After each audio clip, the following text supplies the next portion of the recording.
Hi friends, welcome to board वाला channel classes. आज आपको प्रकाश का परावर्तन तथा अपवर्तन पढ़ाने वाला हूं, जो बहुत ही बड़ा चैप्टर है, लेकिन एकदम इजी चैप्टर है। अगर आप ध्यान से एक वीडियो ये देखेंगे तो आपको पक्का समझ में आ जाएगा। तो आइए वीडियो की शुरुआत करते हैं बिना टाइम वेस्ट करते हुए। तो पहला है प्रकाश। बेसिक से एकदम चल रहे हैं, कोई भी टॉपिक नहीं छूटेगा आपकी किताब से। प्रकाश किसे कहते हैं? प्रकाश एक प्रकार की ऊर्जा है। प्रकाश इज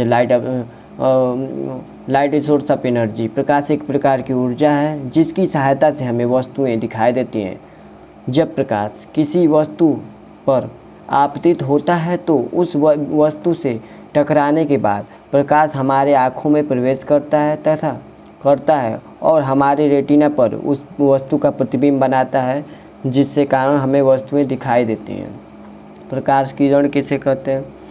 प्रकाश किरण किसे कहते हैं? प्रकाश जिस मार्ग से गति करता है, प्रकाश की उस मार्ग को ही प्रकाश किरण कहते हैं। प्रकाश पुंज किसे कहते हैं? प्रकाश की किरणों के समूह को प्रकाश पुंज कहते हैं। प्रकाश पुंज के प्रकार के होते हैं, आइए देखते हैं। प्रकाश पुंज के प्रकार। प्रकाश पुंज 3 प्रकार के होते हैं: अभिसारी प्रकाश पुंज, अपसारी प्रकाश पुंज, समांतर प्रकाश पुंज। ये बता रहा हूँ आपको, एकदम बेसिक से पढ़ा रहा हूँ। तो अभिसारी प्रकाश पुंज कहाँ? पूरे यूट्यूब पे इतना बेसिक कोई नहीं पढ़ाया होगा जितना बेसिक हम पढ़ा रहे हैं। पूरे यूट्यूब पे में देख लीजिएगा आप किसी भी वीडियो में। अभिसारी प्रकाश पुंज। जब प्रकाश किरणें गमन करती हुई किसी एक बिंदु जब प्रकाश किरणें गमन करती हुई मतलब गति करती हुई किसी एक बिंदु पर एकत्रित होती है, मतलब गति करती हुई एक ही बिंदु पे एकत्रित हुई। मान लो टार्च 12, तो ये जो फोकस पूरा प्रकाश जो है एक किताब पे पड़ रहा है, एक ही पॉइंट पे पड़ रहा है, उसे अभिसारी प्रकाश पुंज कहते हैं। अपसारी प्रकाश पुंज किसे कहते हैं? अपसारी प्रकाश पुंज किसे कहते हैं? जब प्रकाश किरणें गमन करती हुई एक ही बिंदु पर मिलती हैं, मतलब एक ही बिंदु पर मिलती हैं, तो उसे अपसारी प्रकाश पुंज कहते हैं। देखिए, ये टार्च 12 मैंने, ये गई किरणें और ये जाके पूरा इधर से इधर निकल गई, लेकिन यहाँ से मेन सेंटर यही है, तो एकत्रित होती हैं। तो घिसा हुआ तेल हो गया, तेल लगा हुआ कागज़ हो गया, समांतर प्रकाश पुंज। जब प्रकाश किरणें एक दूसरे के समांतर होती हैं, गमन करती हुई आती हैं, तो उसे समांतर प्रकाश पुंज कहते हैं। सूर्य से हमेशा समांतर प्रकाश पुंज ही निकलता है। देखिए, एकदम इसी प्रकार सूर्य से निकलता है पुंज किरणें। प्रकाश के गुण।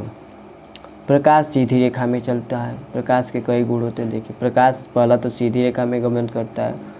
भिन्न भिन्न माध्यम में प्रकाश की चाल भिन्न भिन्न होती है। वायु में प्रकाश की चाल 3.3 × 10⁸ मीटर प्रति सेकेंड होता है।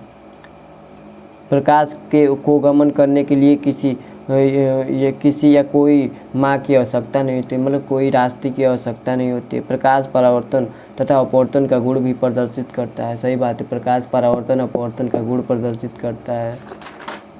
अब आइए, प्रकाश के स्रोत। Source of light. प्रकाश के उत्सर्जन के आधार पर 2 प्रकार के स्रोत होते हैं: दीप्त वस्तुएं और अदीप्त वस्तुएं। दीप्त वस्तुएं ल्यूमिनस ऑब्जेक्ट। दीप्त वस्तुएं किसे कहते हैं? देखिए, वे वस्तुएं जिनका स्वयं का प्रकाश होता है, मतलब वे वस्तुएं जिनका स्वयं का प्रकाश होता है, जैसे सन, लाइट, कैंडल, टॉर्च, etc। अदीप्त वस्तु किसे कहते हैं? Non luminous object. इन्हें हम प्रदीप्त या अदीप्त वस्तुएं के नाम से भी जानते हैं। वे वस्तुएं जिनका स्वयं का प्रकाश नहीं होता है, उसे अदीप्त वस्तुएं कहते हैं। जैसे में टेबल हो गया, मेज हो गया, फैंस हो गया, बुक हो गया, मून हो गया। मून मतलब चंद्रमा हो गया, उसका स्वयं का प्रकाश नहीं, वो सूर्य के प्रकाश से अपना गुजारा करता है। प्रकाश के गुजरने के आधार पे ये 3 प्रकार का होता है। प्रकाश के गुजरने के आधार पे 3 प्रकार का होता है: पारदर्शी, अपारदर्शी, पारभासी। पारदर्शी वे वस्तुएं जिनसे होकर प्रकाश की किरणें अधिकांश बाहर निकल जाती है। वे वस्तुएं जिनसे होकर प्रकाश की किरणें अधिकांश बाहर निकल जाती हैं या आर पार हो जाती हैं। उदाहरण के लिए फील ले लीजिए, शीशा हो गया, वाटर हो गया, पॉलीथीन मतलब झिल्ली हो गया, अब आइए पारभासी। पारभासी वस्तुएं वे वस्तुएं जिनसे प्रकाश की किरणें आंशिक रूप से आर पार हो जाती हैं, मतलब आंशिक मतलब कुछ हद तक आर पार हो जाती हैं, उसे पारभासी कहते हैं। उदाहरण में तेल लगा हुआ कागज़, घिसा हुआ कांच, लिटमस पेपर हो गया। अब आइए अपारदर्शी। अपारदर्शी वस्तुएं, अपारदर्शी वे वस्तुएं जिनसे प्रकाश की किरणें एक तरफ से दूसरी तरफ नहीं जा सकती, उसे हम अपारदर्शी वस्तुएं कहते हैं। जैसे वुड लकड़ी हो गया, वाल दीवार हो गया, चेयर कुर्सी मेज, ये सब हो गया। प्रकाश का परावर्तन। प्रकाश का परावर्तन, अब टॉपिक पे पहुँच रहे हैं धीरे धीरे, वो सब बेसिक था अभी, अब आ रहा है प्रकाश का परावर्तन। जब प्रकाश किरणें किसी माध्यम से गति करती हुई कांच के परावर्तक पृष्ठ से टकराती हैं तो वह किरण अपने उसी मार्ग में वापस लौट जाती है, जिसे प्रकाश का परावर्तन हम कहते हैं। जैसे देखिए यहाँ पे आपतित किरण आई, यहाँ पे ये कांच का पोटिंग वाला कांच है, जिसको एक तरफ से कलई किया गया है, समांतर कांच है, समतल है, और यहाँ से आई तो ये रे टकरा कर इधर चली गई, तो ये आपतित किरण है, परावर्तित किरण है। ये अब बीच में अभिलंब नॉर्मल खींचा गया है, कोण आई है और ये कोण आर है। ये आपतन बिंदु बीच वाला जो होता है आपतित किरण है, ये परावर्तित किरण है, ये अभिलंब हो गया, ये समतल दर्पण हो गया है। अब आइए आपतित किरण किसे कहते हैं? वह प्रकाश किरणें जो किसी माध्यम में गमन करते हुए आकर परावर्तक तल से टकराता है, मतलब वो प्रकाश किरणें जो किसी माध्यम में गति करते हुए आकर परावर्तक तल से टकराता है, आपतित किरण कहते हैं। परावर्तित किरण किसे कहते हैं? वह प्रकाश किरण जो परावर्तक तल से टकरा कर वापस उसी माध्यम में लौट जाता है, उसे परावर्तक तल कहते हैं। आपतन बिंदु किसे कहते हैं? आपतन बिंदु आपतित किरण तथा परावर्तित किरण जिस बिंदु पर आकर टकराते हैं उसे आपतन बिंदु कहते हैं, उसे ही आपतन बिंदु कहते हैं। अभिलंब किसे कहते हैं? वह रेखा जो आपतन बिंदु से होकर और परावर्तक पृष्ठ से होकर लंबवत हो जाती है, उसे अभिलंब कहते हैं। परावर्तक तल किसे कहते हैं? व्हाट इज परावर्तक तल? देखिए परावर्तक तल वह किरण जिस पर आपतित किरण आकर टकराती है, वह किरण जिस पे आपतित किरण आकर टकराती है और टकराने के बाद उसी माध्यम में वापस लौट जाती है, उसे परावर्तक पृष्ठ कहते हैं। आपतन कोण किसे? व्हाट इज आपतन कोण? आपतित किरण तथा अभिलंब के बीच बने कोण को ही आपतन कोण कहते हैं। इसे स्मॉल आई से प्रदर्शित करते हैं। परावर्तन कोण किसे कहते हैं? परावर्तित किरण तथा अभिलंब के बीच बने कोण को परावर्तित कोण कहते हैं। इसको स्मॉल आर से प्रदर्शित करते हैं। अब आइए परावर्तन के नियम। What is rule of reflection?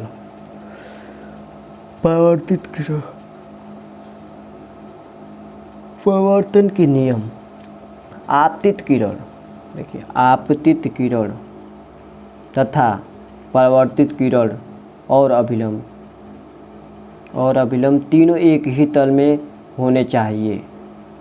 फिर दूसरा है, ये दो ही है, ये आपतन कोण तथा परावर्तन कोण सदैव एक दूसरे के बराबर थे। कोण आई बराबर कोण आर, देखिए कोण आई बराबर कोण आर।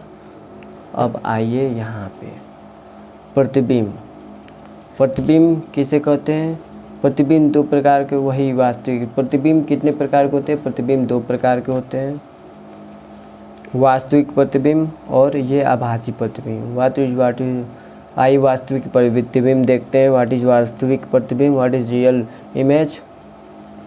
किसी बिंदु या वस्तु से चलने वाली प्रकाश की किरणें परावर्तन के पश्चात जिस बिंदु पर वास्तव में काटती हैं या आकर मिलती हैं, उसे वास्तविक प्रतिबिंब कहते हैं। जैसे ये वस्तु है, ये यहाँ से यहाँ गई, यहाँ से टकराई और फोकस से होकर यहाँ निकल गई, एक यहाँ फोकस से सेंटर से भेजे तो ये टकरा कर इधर चला गया। तो देखिए यहाँ पे काटा तो यहीं पे वास्तविक प्रतिबिंब बन गया। अब आभासी प्रतिबिंब देख लेते हैं क्या होता है। आभासी प्रतिबिंब, किसी बिंदु या वस्तु से चलने वाली प्रकाश की किरणें, किसी बिंदु या वस्तु से चलने वाली प्रकाश की किरणें वास्तव में नहीं मिलती, वास्तव में एक दूसरे को नहीं काटती, केवल मिलती हुई प्रतीत होती हैं, उसे हम आभासी प्रतिबिंब कहते हैं। जैसे ये किरण इधर, ये रे मतलब वस्तु से रे यहाँ गया और ये वहीं पे सेंटर से रुक गया, ये यहाँ गया और यहीं से यहाँ मतलब इधर चला गया, तो ये काटे ही नहीं, तो ये पीछे धीरे धीरे मिला देते हैं, तो ये आभासी प्रतिबिंब होता है। तो इसे ही आभासी प्रतिबिंब कहते हैं। ध्यान से देख लीजिए, ना समझ में आए तो कमेंट कीजिए। दर्पण के प्रकार। अब आते हैं दर्पण के प्रकार पे। दर्पण दो प्रकार के होते हैं, पहला समतल दर्पण, दूसरा गोलीय दर्पण। आते हैं पहले पैरेलल मिरर में। समतल दर्पण। समतल दर्पण वह दर्पण जिसका परावर्तक तल बिल्कुल सीधा होता है, वह दर्पण जिसका परावर्तक तल बिल्कुल सीधा होता है उसे समतल दर्पण कहते हैं। देखिए ये समतल दर्पण है। समतल दर्पण के गुण। समतल दर्पण के गुण देख लीजिए। समतल दर्पण से किसी वस्तु का प्रतिबिंब आभासी, सीधा तथा वस्तु के बराबर बनता है। समतल दर्पण से किसी वस्तु का प्रतिबिंब आभासी, सीधा वस्तु से बराबर बनता है। अब दूसरा इसका गुण देखिए, कोई भी वस्तु समतल दर्पण से जितना दूर रखी जाए उसका प्रतिबिंब उतना ही दूर बनता है। समतल दर्पण। तीसरा, समतल दर्पण की फोकस दूरी अनंत होती है। चौथा देखिए, समतल दर्पण से किसी भी वस्तु का पूर्ण प्रतिबिंब प्राप्त करने के लिए कम से कम वस्तु की लंबाई की शीशे की लंबाई जो होती है वस्तु की लंबाई की आधी होनी चाहिए, तभी उसका पूर्ण प्रतिबिंब प्राप्त होगा। अब आते हैं गोलीय दर्पण। गोलीय दर्पण जो दूसरा प्रकार है। व्हाट इज गोलीय दर्पण? गोलीय दर्पण ऐसा दर्पण जिसका परावर्तक तल वक्र या मुड़ा हुआ होता है उसे गोलीय दर्पण कहते हैं। गोलीय दर्पण के प्रकार। गोलीय दर्पण दो प्रकार के होते हैं, convex mirror and concave mirror. उत्तल दर्पण और अवतल दर्पण। आइए इनके बारे में जानते हैं। उत्तल दर्पण, कॉन्वेक्स मिरर। उत्तल दर्पण, कॉन्वेक्स मिरर। ऐसा दर्पण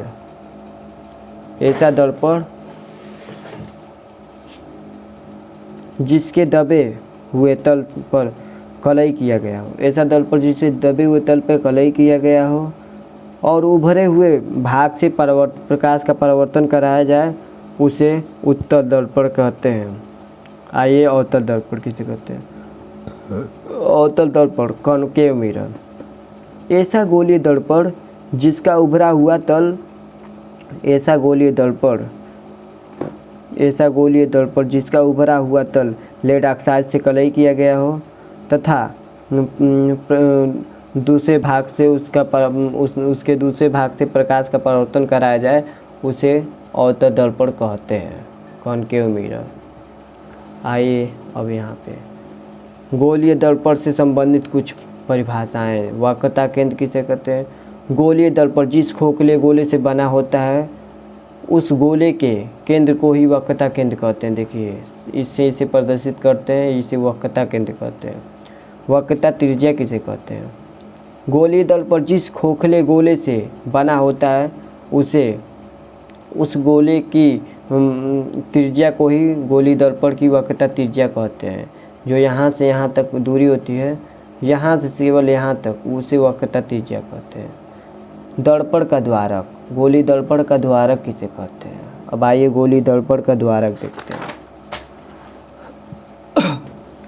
तो दर्पण का द्वारक, दर्पण के दोनों सिरों को मिलाने वाली रेखा को दर्पण का द्वारक कहते हैं, या दूसरा परिभाषा दर्पण के व्यास को ही दर्पण का द्वारक कहते हैं। यही उसका दर्पण का द्वारक है, इसे दर्पण का द्वारक कहते हैं। इसे M1 और M2 से प्रदर्शित कर सकते हैं। ध्रुव। दर्पण के मध्य बिंदु तथा वक्रता केंद्र से होकर जाने वाली जिस बिंदु पर काल्पनिक रेखा जिस बिंदु पर मतलब काटती है उसे दर्पण का ध्रुव कहते हैं। इसे P से प्रदर्शित करते हैं। देखिए यह काल्पनिक रेखा है, ये जा रही तो जिस बिंदु पे दर्पण को काटे उसे ध्रुव या काल्पनिक मतलब ध्रुव कहते हैं। ये इसका ध्रुव है। मुख्य अक्ष किसे कहते हैं? दर्पण के ध्रुव और तथा दर्पण के ध्रुव और वक्रता केंद्र से होकर गुजरने वाली काल्पनिक रेखा को दर्पण का मुख्य अक्ष कहते हैं। दर्पण का मुख्य अक्ष कहते हैं। यही जो है ये काल्पनिक रेखा, यही दर्पण का मुख्य अक्ष है। फोकस केंद्र, आपतित किरण दर्पण से परावर्तन, आपतित किरण दर्पण से परावर्तन के पश्चात मुख्य अक्ष को जिस बिंदु पर काटती है या काटती हुई प्रतीत होती है उसे फोकस केंद्र कहते हैं। यही फोकस केंद्र है। तो ये है बस फोकस, ये फोकस दूरी है। फोकस केंद्र, फोकस दूरी क्या है? दर्पण के ध्रुव तथा मुख्य फोकस के बीच की दूरी को ही फोकस दूरी कहते हैं। यहाँ से ध्रुव और फोकस के बीच की दूरी को ही फोकस दूरी कहते हैं। फोकस तल, फोकस तल किसे कहते हैं? मुख्य अक्ष के लंबवत तथा मुख्य फोकस से होकर गुजरने वाली काल्पनिक तल को ही फोकस तल कहते हैं। अब आइए अवतल दर्पण द्वारा प्रतिबिंब को बनाने का नियम। अवतल दर्पण द्वारा प्रतिबिंब को बनाने का नियम क्या है? जब वस्तु अनंत पर हो, इस स्थिति में, जब वस्तु अनंत पे हो, पहला स्थिति, इस स्थिति में प्रतिबिंब दर्पण के फोकस पर एक बिंदु के आकार का उल्टा वास्तविक बनता है। देखिए यहाँ पे गया तो यहाँ फोकस पे बना बिंदु के आकार का, ध्यान से देखिए। अब आते हैं दूसरे केस पे। 6 प्रकार के बनते हैं। दूसरा, जब वस्तु अनंत तथा वक्रता केंद्र के बीच हो। जब वस्तु अनंत और वक्रता केंद्र के बीच हो, तो ये अनंत और ये यहाँ सेंटर, इसके बीच है वस्तु। इस स्थिति में प्रतिबिंब दर्पण के फोकस तथा वक्रता केंद्र के बीच बनता है। यह वस्तु से छोटा तथा उल्टा वो वास्तविक बनता है। जैसे यहाँ पे है तो यहाँ से यहाँ फोकस और वक्रता केंद्र के बीच बना। तीसरा केस है, जब वस्तु वक्रता केंद्र पर स्थित हो। जब वस्तु वक्रता केंद्र पे स्थित, उसके सेंटर पे रहे, तब कहाँ बनेगा? इस स्थिति में प्रतिबिंब दर्पण की वक्रता केंद्र पर ही बनता है या वस्तु के बराबर बनता है तथा उल्टा वास्तविक बनता है। यहाँ पे है तो यहाँ से रह गई, फोकस से आई, फिर यहाँ से गई, यहाँ पे आई, तो इसका फोकस सेंटर पे ही इसकी जो है प्रतिबिंब बनी है। तो जब फोकस उसके सेंटर पर रहे तो वहीं पे प्रतिबिंब बनता है। वास्तविक उल्टा तो आप जानते ही हैं।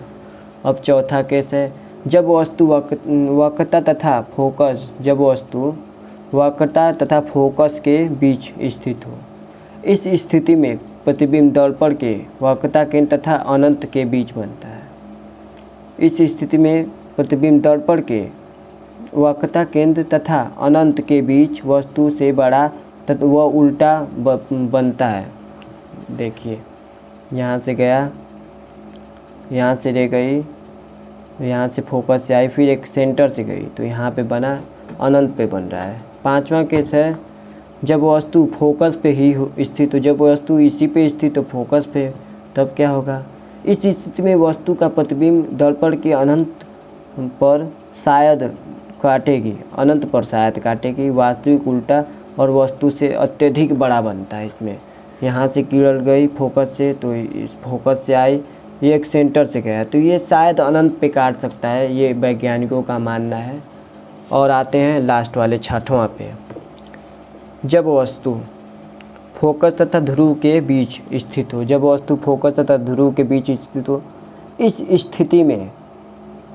स्थिति में वस्तु का प्रतिबिंब दर्पण के पीछे कहीं भी बनता है। इस स्थिति में दर्पण के पीछे कहीं भी बन जाता है वस्तु का प्रतिबिंब, सीधा, उल्टा, सीधा तथा वस्तु से बड़ा बनता है। लेकिन सीधा और वस्तु से बड़ा बनता है। देखिए यहाँ वस्तु रखा गया तो यहाँ से फोकस से गया, फिर एक सेंटर से अनंत पे बनेगा। नहीं, अनंत पे नहीं, मतलब दर्पण के उस पार पीछे फोकस पे मान लीजिए बन गया, कहीं भी बन सकता है। उत्तल दर्पण द्वारा प्रतिबिंब का बनना। अब आइए उत्तल दर्पण द्वारा प्रतिबिंब का बनना। इसमें 2 केसेस में प्रतिबिंब बनते हैं, आइए देखते हैं। जब वस्तु अनंत पे हो, मतलब इसमें जब वस्तु अनंत पे हो, इस स्थिति में वस्तु का प्रतिबिंब दर्पण के पीछे फोकस पर बनता है। इस स्थिति में वस्तु का प्रतिबिंब दर्पण के पीछे फोकस पे बनता है। आभासी सीधा और अत्यधिक छोटा बनता है, वस्तु से अत्यधिक छोटा। दूसरा केस है जब वस्तु दर्पण के अनंत तथा ध्रुव के बीच हो। जब वस्तु दर्पण के अनंत और ध्रुव के बीच हो, शुरुआत और लास्ट के बीच में कहीं भी हो, तो इस स्थिति में वस्तु का प्रतिबिंब दर्पण के पीछे ध्रुव तथा फोकस के बीच बनता है। यह आभासी सीधा वो वस्तु से अत्यधिक छोटा होता है। ये आभासी और सीधा और वस्तु से अत्यधिक छोटा होता है। कुछ महत्वपूर्ण फार्मूला सवाल लगाने की मदद जो आपको सहायता करेंगे, देख लीजिए। यह बराबर फोकस दूरी, भी बराबर प्रतिबिंब की दूरी, क्यू बराबर ओ बराबर वस्तु की लंबाई, आई बराबर प्रतिबिंब की लंबाई, आर बराबर वक्रता त्रिज्या, एम बराबर आवर्धन, यू बराबर वस्तु की दूरी। और ये जो सवाल लगाने का सूत्र है, यू भी एफ में संबंध है। इसे सिद्ध करना आप सीखिएगा मत, क्योंकि वो पूछता ही नहीं, कभी आज तक पूछा ही नहीं। एम बराबर आई बाई ओ होता है आवर्धन निकालने के लिए, एम बराबर भी बाई यू होता है वस्तु के प्रकृति ज्ञात करने के लिए, ये फोकस दूरी ज्ञात करने के लिए ये सूत्र होता है। एफ बराबर आई बाई 2 और वक्रता त्रिज्या, इसको पक्षांतर कर देंगे तो वक्रता त्रिज्या ज्ञात हो जाएगी। अब आते हैं नेक्स्ट, प्रकाश का अपवर्तन। ये भी अच्छा खासा उसी में चैप्टर में भी है, लेकिन इसे अलग में मैंने किया है। प्रकाश का अपवर्तन। अपवर्तन जब प्रकाश किरणें सरल माध्यम से विरल माध्यम में प्रवेश करती हैं तो वह अपने मार्ग से कुछ विचलित हो जाती है, जिसे प्रकाश का अपवर्तन कहते हैं। अपवर्तन के नियम, लॉ ऑफ अपवर्तन, रिफ्रैक्शन। दो नियम होते हैं, आपतित किरण तथा अपवर्तित किरण। आपतित किरण तथा अपवर्तित किरण और अभिलंब तीनों एक ही तल में होते हैं, होने चाहिए। आपतित किरण तथा अपवर्तित किरण और अभिलंब तीनों एक ही तल में होने चाहिए। किसी भी एक वर्णीय प्रकाश के लिए आपतन कोण की ज्या तथा अपवर्तन कोण की ज्या का अनुपात एक नियतांक होता है, जिसे पहले माध्यम के सापेक्ष दूसरे माध्यम का अपवर्तनांक भी कहते हैं। Sine i upon sine r यू बराबर 1 बराबर 2 1u2। अब आते हैं जो बहुत बार पूछ चुका है और हमेशा पूछता रहता है, स्नेल का लॉ ऑफ स्नेल का नियम। किसी भी एक वर्णीय प्रकाश किरण के लिए आपतन कोण की ज्या तथा अपवर्तन कोण की ज्या में एक निश्चित अनुपात होता है, दोनों में एक निश्चित अनुपात होता है। Sine i upon sine r, पहले माध्यम के सापेक्ष दूसरे माध्यम का अपवर्तनांक। अपवर्तनांक किसे कहते हैं? आपतन कोण की ज्या तथा अपवर्तन कोण की ज्या का अनुपात ही अपवर्तनांक कहलाता है। आपतन कोण की ज्या तथा अपवर्तन कोण की ज्या का अनुपात ही अपवर्तनांक कहलाता है। साइन आई ये उसका मात्रक नहीं होता, इसका मात्रक नहीं होता। ये सवाल लगाने के फार्मूले हैं। कुछ महत्वपूर्ण अपवर्तनांक, वायु का अपवर्तनांक आप जानते हैं 1.003 होता है। बर्फ का अपवर्तनांक 1.31 होता है। तारपीन के तेल का अपवर्तनांक 1.47 होता है। बेंजीन का अपवर्तनांक 1.5 होता है। जल का अपवर्तनांक 1.33 होता है। और सबसे अधिक होता है हीरे का अपवर्तनांक। ये ऑप्टिकल में पूछता है, ध्यान दीजिएगा, भूलिएगा मत। लेंस, अब आते हैं धीरे धीरे लेंस पे। दो लेंस किसे कहते हैं? दो वक्रीय तलों से घिरे पारदर्शी माध्यम, आर पार दिखने वाले माध्यम को ही हम लेंस कहते हैं। जिसका एक तल गोलीय तथा दूसरा तल समतल या गोलीय हो, उसे लेंस कहते हैं। लेंस के प्रकार, लेंस दो प्रकार के होते हैं, उत्तल लेंस और अवतल lens, convex mirror, concave mirror. आइए पहले अवतल लेंस पे आते हैं। यह लेंस बीच में पतला तथा किनारों पर मोटा होता है। यह लेंस जो है बीच में पतला तथा किनारों पर मोटा होता है। देखिए, बीच में पतला और किनारों पे जो है मोटा होता है। ये दो गोलों से बना है। उत्तल लेंस पे आइए। यह लेंस बीच में मोटा, उसका उल्टा होता है, तथा किनारों पे पतला होता है। ये बीच में मोटा और किनारों पे पतला होता है। आइए इसका चित्र देखते हैं। इसका चित्र ये है, ध्यान दीजिए, मतलब बनाया नहीं है, मतलब यही चित्र है इसका। लेंस द्वारा प्रतिबिंब का बनना। अब आइए लेंस द्वारा प्रतिबिंब का बनना, इसके नियम जान लेते हैं। जब वस्तु अनंत पे हो, इसमें जब वस्तु अनंत पे हो, इस स्थिति में वस्तु का प्रतिबिंब लेंस की दूसरी ओर मुख्य अक्ष तथा फोकस पर बनता है। इस स्थिति में वस्तु का प्रतिबिंब की दूसरी ओर मुख्य अक्ष तथा फोकस के बीच बनता है। वस्तु की लंबाई प्रतिबिंब की लंबाई से बहुत बड़ा होता है, बहुत बड़ी होती है। वास्तविक और उल्टा बनता है। देखिए यहाँ से गया, ये सब दो दो रह गई, तो ये आपस में फोकस पे काटे, तो यही फोकस पे बना है। दूसरा है जब वस्तु अनंत तथा वक्रता केंद्र के बीच स्थित हो। जब वस्तु अनंत तथा वक्रता केंद्र के बीच स्थित हो तब क्या होगा? इस स्थिति में वस्तु का प्रतिबिंब मुख्य अक्ष तथा वक्रता केंद्र पर वस्तु से छोटा और वास्तविक और उल्टा दर्पण के पीछे बनता है। इस स्थिति में वस्तु का प्रतिबिंब मुख्य अक्ष तथा वक्रता केंद्र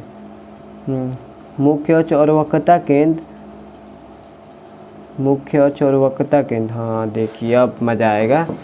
इस स्थिति में वस्तु का प्रतिबिंब मुख्य फोकस तथा वक्रता केंद्र पर वस्तु से छोटा और वास्तविक उल्टा दर्पण के पीछे बनेगा। ये ध्यान दीजिए, दर्पण के पीछे उल्टा भी बनेगा। यहाँ पे किरण, ये वस्तु है, किरण यहाँ से गई और यहाँ से गई, तो यह यहाँ से मुड़ी और ये प्रकाशिक केंद्र है, यहाँ से मुड़ा, तो ये काटा कहाँ? फोकस और मुख्य फोकस और वक्रता केंद्र के बीच काटा, F2 और 2F2 के बीच काटा है, तो प्रतिबिंब F2 और 2F2 के बीच बनेगा। अब तीसरे पे आते हैं। जब वस्तु F1 पर स्थित हो, जब वस्तु F1 पर, F1 मतलब 2F1 मतलब वक्रता केंद्र पे स्थित हो। इस स्थिति में वस्तु का प्रतिबिंब दर्पण के पीछे 2F2 पर बनेगा, वस्तु के बराबर बनेगा तथा वास्तविक उल्टा बनेगा। देखिए ये किरण गया, ये ऑप्टिकल से गया, और ये किरण है ये यहाँ से यहाँ गया और ये ऑप्टिकल से गया, तो देखिए यहीं पे काटा है, जो ये बराबर में है, थोड़ा इधर हो गया है। अब आइए चौथे पे। जब वस्तु 2F1 तथा F1 पर स्थित हो, के बीच स्थित हो, इस स्थिति में वस्तु का प्रतिबिंब दर्पण के पीछे 2F2 तथा अनंत के बीच बनता है, और उल्टा तो बनेगा ही, वस्तु से बहुत बड़ा बनता है, वास्तविक बनता है। आइए देखते हैं। देखिए ये फिगर है, ध्यान से देख लीजिए।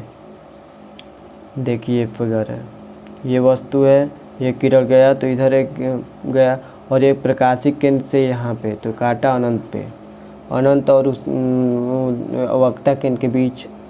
अब आइए पाँचवां पे। जब वस्तु 2F2 पर स्थित हो, जब वस्तु वक्रता केंद्र पे ही स्थित हो तब क्या होगा? आइए देखते हैं। जब वस्तु ये फोकस पे है, ये फोकस है, ये 2 नहीं रहेगा, इसको काट लीजिए। जब वस्तु F2 के पर ही स्थित हो तब क्या होगा?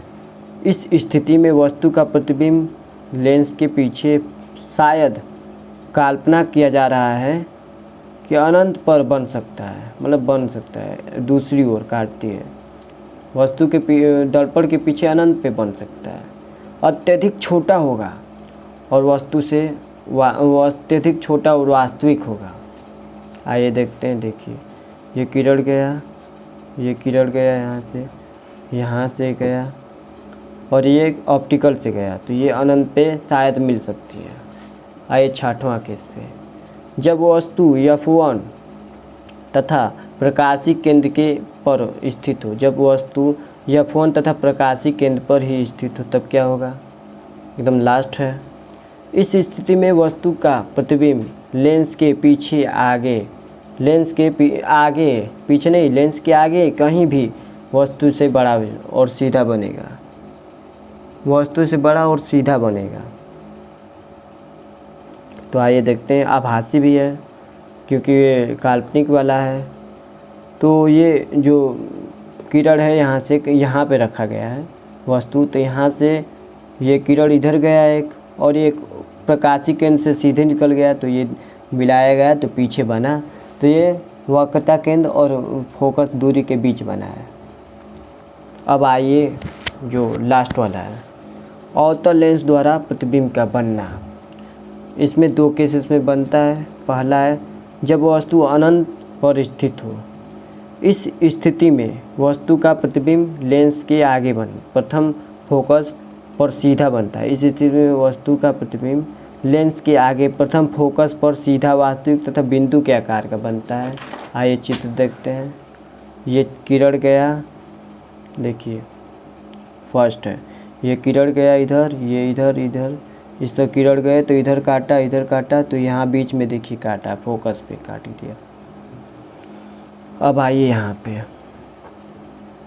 अब है लास्ट वाला, जब वस्तु प्रकाशीय केंद्र पर स्थित हो। जब वस्तु प्रकाशीय केंद्र पर स्थित हो तब क्या होगा, तब तो बहुत दिक्कत हो जाएगा। प्रकाशीय केंद्र पे जब वस्तु फोकस प्रकाशीय केंद्र पे स्थित हो तब तो प्रकाशीय केंद्र और अनंत के बीच स्थित हो तब क्या होगा। जब वस्तु प्रकाशीय केंद्र और अनंत के बीच होगा तब तो बहुत खतरनाक प्रतिबिंब बनेगा। ये देखते हैं कैसे।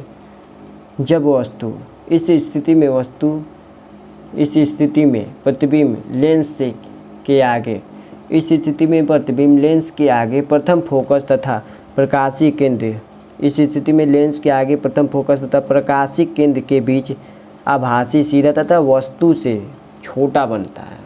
आइए स्थिति देखते हैं, इसकी चित्र देखते हैं। देखिए ये है अवतल लेंस और ये यहाँ से गया, ये प्रकाशीय केंद्र से है तो सीधे निकल गया, और ये एक यहाँ गया और इधर निकल गया, तो ये 2 किरण इधर आ गया, तो ये जहाँ काटा तो देखिए यहाँ पे काटा तो यहीं पे मिला।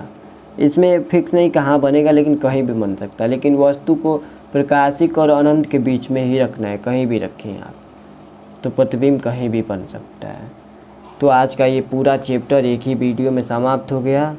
मैं उम्मीद करता हूँ कि आप लोगों को बहुत ही बढ़िया समझ में आया होगा, क्योंकि पूरा चैप्टर एक ही वीडियो में ख़त्म कर दिया मैंने। और जो भी डाउट है आपका, अगर कोई भी इसमें समझ में नहीं आया तो जो भी डाउट है आप तुरंत कमेंट कीजिए, मैं तो उसका सॉल्यूशन तुरंत दूंगा। और वीडियो को लाइक सब्सक्राइब करना मत भूलिए, ताकि हम भी बनाते रहें वीडियो और आपको मुझसे लाभ मिलता रहे। अगर इस वीडियो को आप देखे हैं तो आपके स्कूल में पक्का ऐसा कोई चैप्टर या ऐसा कोई टॉपिक नहीं होगा जो मैंने पढ़ाया नहीं है। आपको ऐसा कोई टॉपिक नहीं होगा जो समझ में आपको नहीं आएगा, इतना अच्छा मैंने पढ़ाया है। अगर आप ध्यान से देखे होंगे तो अगर आपको कोई भी बात इसमें समझ में नहीं आई तो कमेंट कीजिए, मैं उसका जवाब दूंगा। Okay, good.